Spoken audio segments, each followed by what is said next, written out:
How do you protect yourself from zina? The reality is, number one, everyone listen to this. It's not what you think I'm going to say. Self-restraint. Restrain yourself. You can restrain yourself. I mean, I had a 14-year-old come to me not so long ago. How do I protect myself from zina? I want to get married. Come on, be a little bit realistic.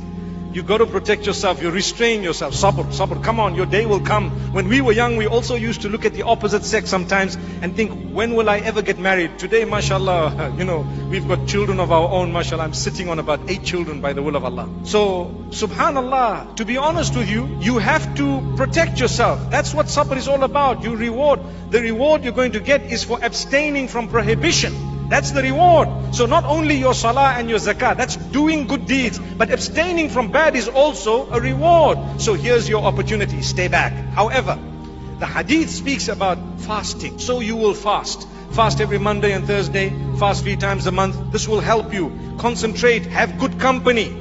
Good company really goes a long way in protecting you from adultery.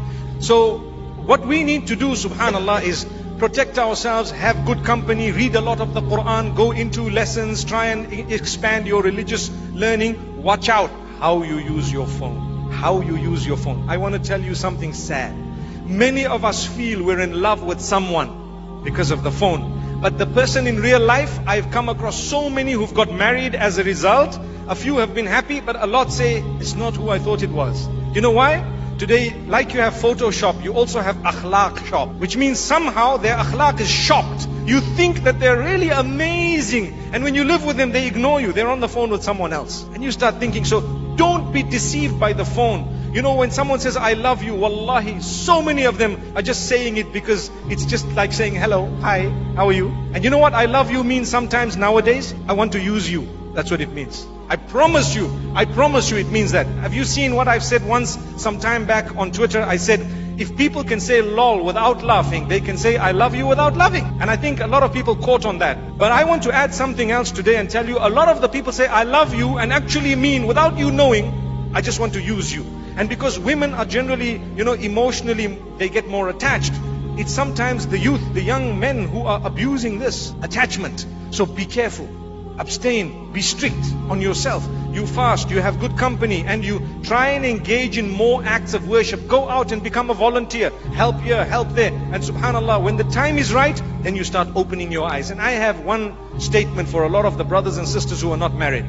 Subhanallah. And that is, before you are married, don't close your eyes onto one person. As tough as that sounds. As tough as it sounds. Once you're engaged, then you close your eyes. Done.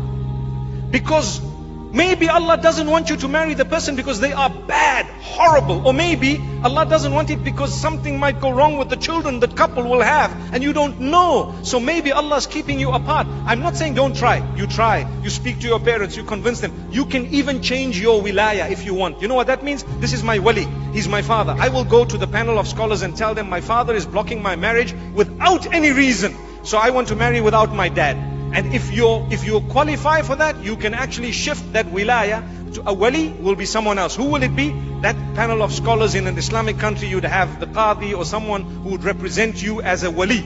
So the person becomes a wali of yours. So you need to be careful because sometimes if you do that and you know that the person you want to marry is not standing on their own 2 feet in terms of, finances and so on, you might have to come back to your family one day and they might not want you at that stage. I think most families do take you back, but why should we do that? May Allah subhanahu wa ta'ala grant us ease. So if you want to protect yourself from zina, there are steps. The hadith speaks of fasting and lowering your gaze. Today people watch movies and watch this, and you know what? We see all these tutorials. Hijab tutorials are being watched by the males. I don't know what for. Hijab tutorials. And they'll forward you and say, did you see this hijab? Is this the camel hump? Brother, there's a hump in your head, man. May Allah subhanahu wa ta'ala forgive us. What are you worried about this thing here for? Take it easy. Let the sisters go ahead and have a peep. But then you look at your wife and you say, I saw the tutorial. I think you need to look a bit like so-and-so, so-and-so. May Allah forgive us. So this is why we don't lower our gaze and we don't realize lowering the gaze is very important, even when it comes to the screen. I know, you always get wise cracks in the youth. Sometimes they say, but Sheikh, I'm lowering my gaze looking in the screen, I'm lowering my gaze. That's not what it is. You know what I mean. You don't look at these things by the will of Allah. And if you do, you are allowed to say, mashallah, If you really have great intentions, you can even say inshallah, but it's okay. That's where